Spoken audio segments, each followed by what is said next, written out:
मुझे लगता है कि एक्सपेक्टेशन जितनी देश को जो कर्तृत्ववान होते हैं उनसे ही एक्सपेक्ट किया जाता है। इस देश के युवाओं को, सबसे ज़्यादा महिलाओं को, जो आज तक दुर्लक्ष्य थी, उनके ऊपर बहुत ज़्यादा फोकस और लक्ष्य दिया गया है पिछले 5 वर्षों में। तो मुझे लगता है यस, हमारे देश को जितनी भी ज़रूरत है इंफ्रास्ट्रक्चर से लेकर, कंपनीज़ को सपोर्ट करने से लेकर, स्मॉल स्केल्स को आगे बढ़ावा से लेकर, और महिलाओं को लखपति बनाने का जो सपना हमारे देश के प्रधानमंत्री जी का है, जो आज तक किसी ने भी उस महिलाओं को एनकरेज करने की कोशिश नहीं की, आज उन्हें आगे बढ़ाने का जो सपना हमारे देश के प्रधानमंत्री का, आई थिंक ये सभी सेक्टरों पे एक युवा और दूसरी महिलाएं, इस पे ज़्यादा फोकस होगा जहां तक मुझे लगता है, और हमारी एक्सपेक्टेशन भी यही है।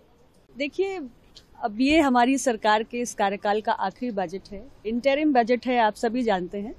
तो पूर्ण बजट तो है नहीं, लेकिन फिर भी हमें पूरी उम्मीद है कि इस बजट में, जैसे ये 6वां बजट है, हर बजट में हमारे वित्त मंत्री जी ने देश की इकोनॉमी को नई ऊंचाइयों पर ले जाने की दिशा में बजट प्रस्तुतिकरण किया है। तो आज भी जो एक बड़ा लक्ष्य हमने रखा है विकसित भारत बनाने का, $5 ट्रिलियन इकोनॉमी बनाने का, उस लक्ष्य को पूरा करने की दिशा में इस बजट के प्रावधान होंगे। हम सभी को उत्सुकता से इंतजार है और मेरी शुभकामनाएं।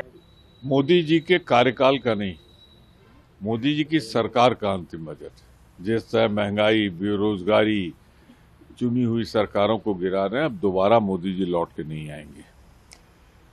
मैं सिर्फ इतना कहना चाहता हूं कि सबसे बड़ी इस देश की समस्या महंगाई और बेरोजगारी, मैं देखना चाहता हूं उस पर उन्होंने क्या सार्थक कदम उठाया।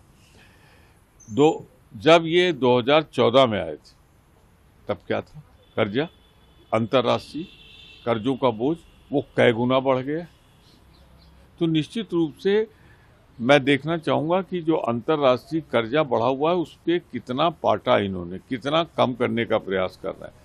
फिर बहुत समस्याएं हैं, उद्योग नहीं लग रहे हैं, चंद घरानों को ही सारी सुविधा दी जा रही है, बाकी लोग इंतजार कर रहे हैं। तो ये सब मिलाकर अगर आप देखें तो ये प्रतीक्षा, महंगाई, बेरोजगारी, अंतर्राष्ट्रीय कर्जा